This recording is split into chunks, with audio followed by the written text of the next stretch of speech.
Divan varsan yerine gidilir gelek Eceven çekmeli gelir akmayı gelir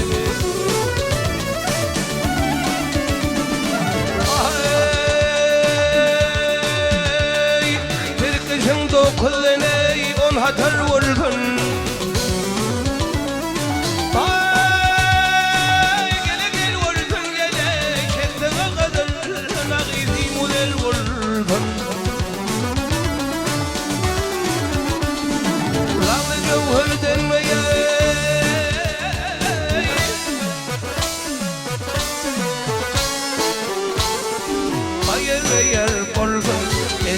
Çekmene yeğner maye direge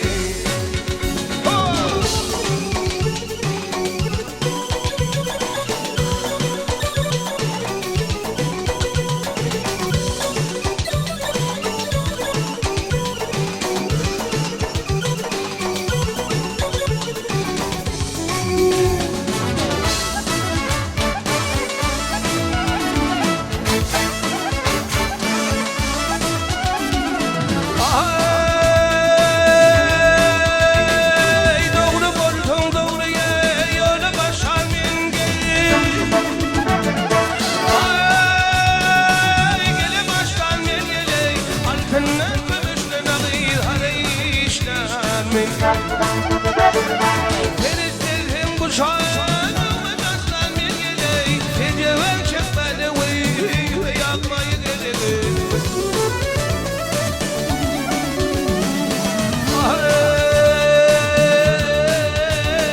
Ay Şah Abbas Haydar'ey 60'lı yaşım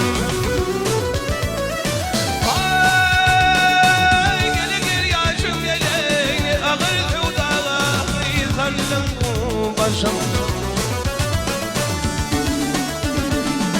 Gönlü fikrim ve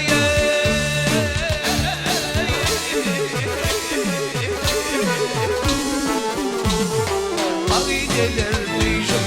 Eceven çekmene yeğner mayi dirge